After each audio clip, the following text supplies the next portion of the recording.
Hey guys, this to inform you that Naijalang now offers a one-on-one teaching in Yoruba, Hausa, and Igbo. Kindly click on the link titled website in the description box to know more. Welcome back. Now we are going to look into word formation. Mmebeokwu. Gịnị bụ Mmebeokwu? What is word formation? Mmebeokwu bụ ijikọta okwu abụọ ma ọ bụ karịa ọnụ ka ọ bụrụ otu okwu nwere nghọta. Word formation simply means joining two or more words together to form one sentence, to form one word that has meaning in it.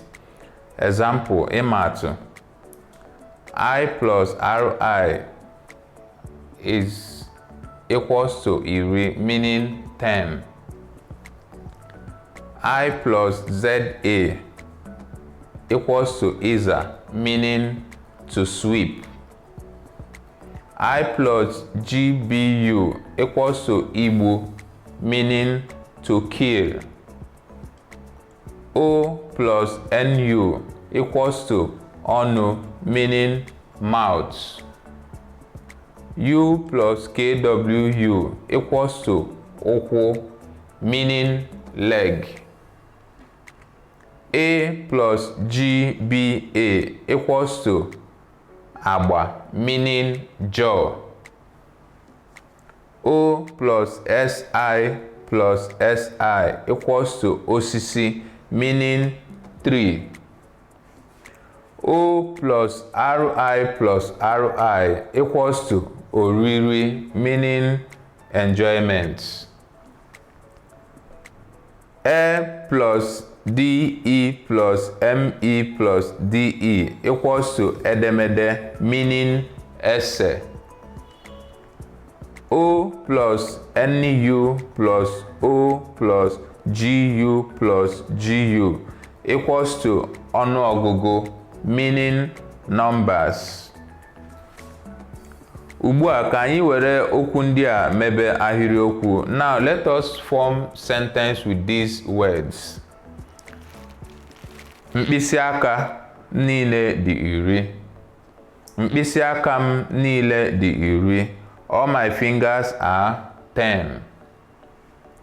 Achọrọ m ịza ụlọ. I want to sweep the house.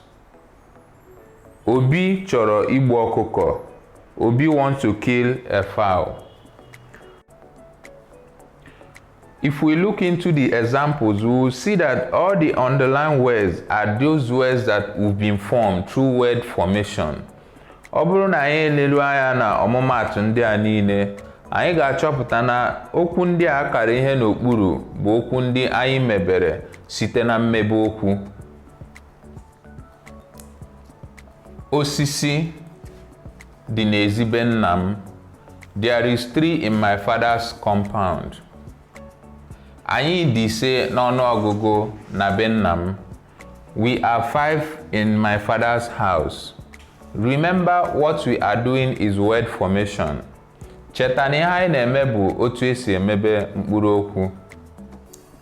Ihe omume, classwork. Depụta mmebe okwu ndị a. Write out this word formation. Ede, cocoyam. Write out the word formation. Aka, hand.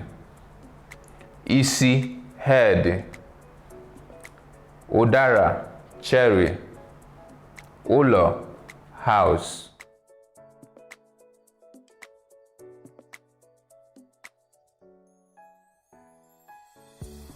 Ede. E plus DE, ede. Aka. A plus KA, aka. Isi. I plus SI, isi. Udara. U plus DA plus RA, udara. Ụlọ. U plus LO, ụlọ. Thanks so much for watching. Don't forget to like, subscribe, and share if you find this video educative. You can hit the bell button to get notified when we upload our subsequent lecture videos. See you next lecture.